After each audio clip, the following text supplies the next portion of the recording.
कल मैं डॉक्टर साहब का वचन सुन रहा था, तो बता रहे थे कि देखो भैया, तुम्हें लगता है कि कर्म के कारण ऐसा ऐसा हो रहा है, तुमने जो कर्म बांधे ना इसलिए ऐसा ऐसा हो रहा है। तो वे कल बता रहे थे कि अगर वास्तव में कर्म बांधने से हो रहा है तो आदिनाथ ने अनंत काल बाद क्या होगा, किसी जीव का परिणमन देख लिया तो उसे भी कर्म तो बना नहीं।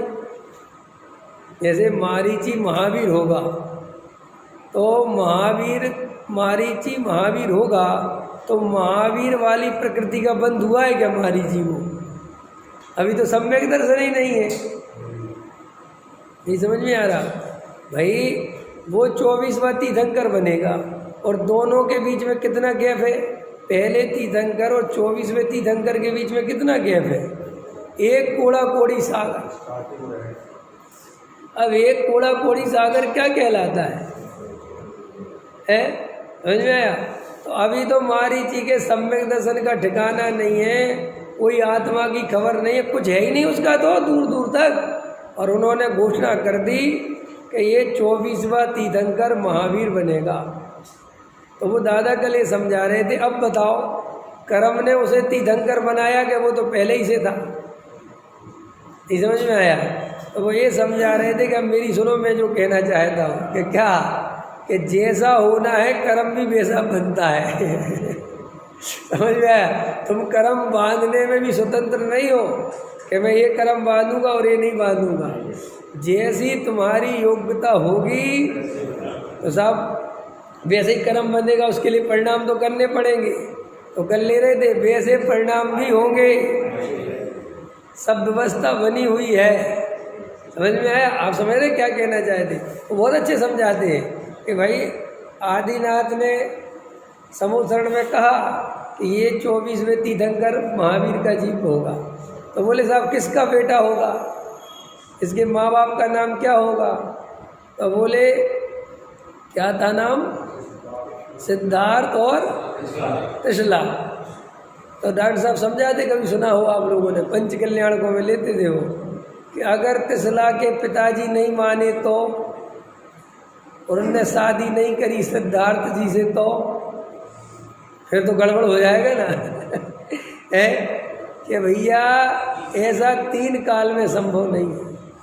अगर वहाँ पे जैसा देखा गया है वैसा ही होगा। अगर शादी नहीं होनी होती तो ये देखा होता कि त्रिशला और सिद्धार्थ की शादी होते होते बिखर जाएगी, बनेगी नहीं, और शादी किसी और से होगी और तीर्थंकर का जीव वहाँ पैदा होगा। कहानी में अगर ट्विस्ट है तो वो ट्विस्ट भी केवल ज्ञान में पक्का है। जैसे दीपायन मुनि की कहानी पढ़ते ना अपन, कि भाई जब उनने कहा कि 12 वर्ष बाद द्वारका चलेगी, तो लोगों को प्रश्न तो आएगा ना कि कैसे चलेगी ये, और बताओ। ये ऐसे चलेगी कि ये जो द्वीपायन मुनि यहाँ शांति से बैठे हैं इनके क्रोध से चलेगी। तो बोले इनको क्रोध क्यों आएगा, क्या करेंगे जो क्रोध आएगा? तो बोले कुछ लोग शराब के नशे में रहेंगे और इनका अनादर करेंगे और एकदम इनको रिद्धि है, समझ में आया? वो पुतले निकलने वाली रिद्धि, और एकदम क्रोध आ जाएगा और वो पुतला निकलेगा और सारी द्वारका भस्म हो जाएगी। ठीक, सारी कहानी सुना दी। तो कहानी को पलटा उन लोगों ने। कि क्या पलटा? एक द्वीपायन मुनि वहाँ छोड़ के चले गए। अब अगर मैं वहाँ होता तो मैं कहता कि ये और सुनाओ इसके आगे और क्या क्या होना है। कि कैसे? कि भैया अब हमें ये भाव आ रहा कि मेरे को भगा रहे हैं यहाँ से। तो वे कहते ये भी नक्की है। अब उनको क्या लगता कि उनने नेमिनाथ भगवान की नहीं सुनी और अपनी मन की करी ना, कि भाई दीपायन मुनि छोड़ के चले गए हैं और सारे नगर में जितनी भी कहते हैं कि शराब थी या जो भी था उसको फिकवा दिया, ख़त्म ही कर दी कहानी की, कुछ ना रहेगा ना बात है। तो कहानी पलट गई ना, उनने कोशिश करी ना। अरे भाई साहब कोशिश भी तो नक्की थी। अगर नेमिनाथ से पूछते कि जब अभी आप ये बताओगे तब उसके बाद यहाँ क्या क्या होगा, तो वो नहीं बता सकते थे वो।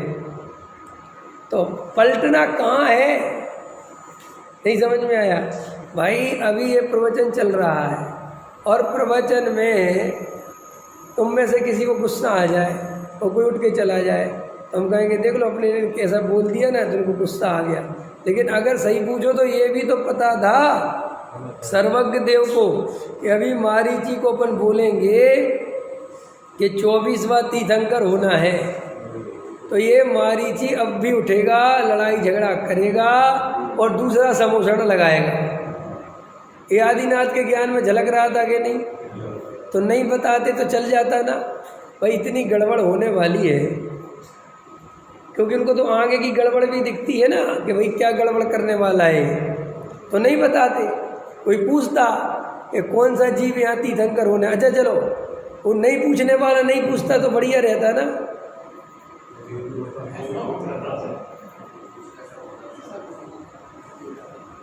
कि भाई साहब कैसे नहीं पूछता, वो विकल्प भी नक्की था। अब सोचो बात, इतना सब कुछ नक्की है तो हम अपने ऊपर कर्तव्य क्यों रखते हैं? क्यों सोचते हैं कि हम परिणाम सुधार लेंगे, हम ये कर लेंगे, हम वो कर लेंगे, हम ऐसे कर लेंगे, हम ऐसे? क्या कर लोगे? जो होने योग होगा वो होगा। तो साहब अब जो होने योग होगा तो होगा, हमें नरक जाना होगा तो हम नरक ही जाएंगे, पक्की बात। बिल्कुल हम कह रहे हैं लिख लो, अगर तुम्हें नरक गति में जाने की योग्यता होगी, वैसा ही बंद हुआ होगा, तो हम कितना ही समझाएं हमारा परिणाम नरक जाने का ही रहेगा। देखो हम और तुम तो क्या है, राजा सैनिक को नरक गति का बंद हो गया और सब समोसण में बैठ के खूब दिव्य ध्वनि सुनी और दीक्षा लेने के भाव नहीं आते थे। सब कुछ दिखता था लेकिन दीक्षा के भाव नहीं आते थे।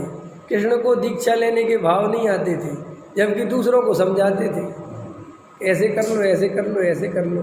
कि क्यों कि भैया वो जाने का पक्का है, अभी भाव कैसे आएगा? तो देखो भाव, डॉक्टर साहब कल समझा रहे थे कि अपन गहराई से देखें तो कर्म बंध मेरे अनुसार होता है नहीं। पर्याय का स्वभाव जैसा हो, पर्याय में जैसी योग्यता होनी हो, जैसी पर्याय योग्यता समझ रहे हो, जैसी आगामी पर्याय आनी हो, उसके लिए जैसा कर्म चाहिए, उसके लिए जैसा परिणाम चाहिए, उसके लिए जैसा निमित्त चाहिए, प्रकृति जुटा देती है। आया समझ में कि नहीं आया? जैसे अपने को सम्यक दर्शन होने की काल लब्धि आ गई, मान के चलो ठीक है, अपने को कल सम्यक दर्शन होना है, तो अब कल सम्यक दर्शन होना और अपन ने कल तत्व विचार नहीं करा तो कैसे होगा? कल हमें देव शास्त्र गुरु नहीं मिले तो कैसे होगा? यही तो समझा रहे हैं कि अगर सम्यक दर्शन की योग्यता पक गई है तो देव शास्त्र गुरु भी मिलेंगे, तत्व विचार में उपयोग भी लगेगा, आत्मा की श्रद्धा भी जगेगी, सब कुछ होगा। अब उल्टा करो, अब पर्याय में नहीं है योग्यता तो सब कुछ रहेगा लेकिन तत्व विचार में मन नहीं लगेगा, जैसे अपना नहीं लगता।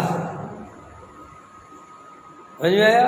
आप लोगों में से बहुत सारे जीव बोलते ना हमारा तत्व विचार में इतना मन नहीं लगता, तो अपन दोष किसको देते हैं कि तुम्हारी गलती है। ये उपदेश का कथन है कि तुम्हारी गलती है, असलियत तो है कि तुम्हारी योग्यता नहीं आई।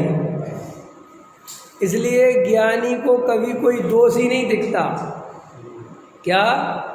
ज्ञानी को आदिनाथ भगवान को मारीची पे बिल्कुल गुस्सा नहीं आ रहा। क्यों नहीं आ रहा?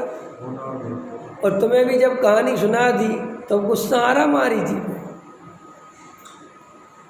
अरे भाई तुम्हें हमने कहानी सुना दी कि भाई मारीची का 24वां तीर्थंकर होना है और उसको ये काम करने पड़ेंगे, तो मारीची पे गुस्सा आता है क्या तुम्हें? अब मारीची को अगर अपने सामने खड़ा करो तो बहुत अच्छा बन कहते मारीची भाई सच्ची यार तुम्हारी तो यार क्या कर सकते हैं। बोले ऐसे ही कहोगे कि नहीं कहोगे? है क्यों? अपने साथ प्रॉब्लम क्या है कि अपन को केवल ज्ञान तो है नहीं, अपन को चीज़ें दिखती हैं आधी अधूरी। तो आधी अधूरी दिखने से अपन को ऐसा लगता है कि अपन दिमाग लगाएंगे ना तो वो पलट जाएंगे, अपन ऐसा करेंगे ना तो ऐसी हो जाएंगे। लेकिन सच्ची बात तो ये कि फिल्म तो पहले ही बन चुकी है पूरी। तुम तो देखो बिल्कुल फिल्म से समझ लो, फिल्म से तुम्हें समझ में आ सकता है। तुम एक पर्दे पे फिल्म देखने गए सिनेमा हॉल में, ठीक है, अब वहाँ पर सब कुछ निश्चित है, लेकिन वो सब कुछ निश्चित है तो वो ऐसे तुम्हारे सामने प्रेजेंट नहीं होता कि सब कुछ निश्चित है।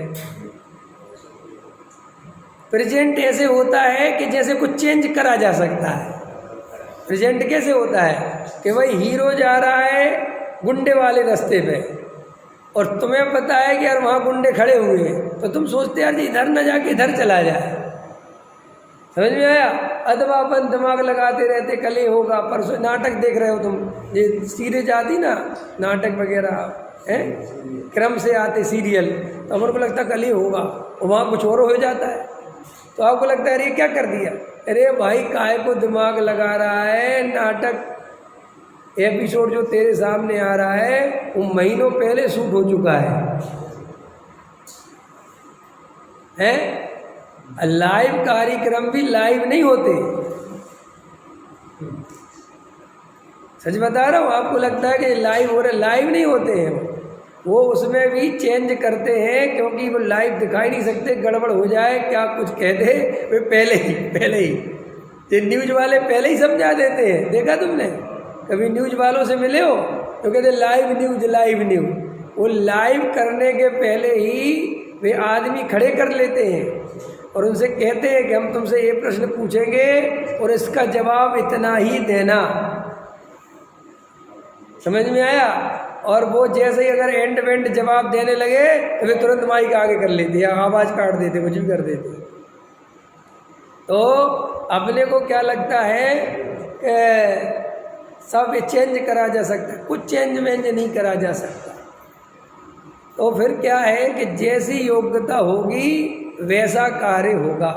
अगर मुझे कल सम्यक दर्शन होना है, लोगों को लगता है इसमें तो पुरुषार्थ का क्या रहा, फिर पुरुषार्थ का क्या मतलब रहा? भाई साहब ये स्वीकार कर लो, इसमें अनंत पुरुषार्थ है।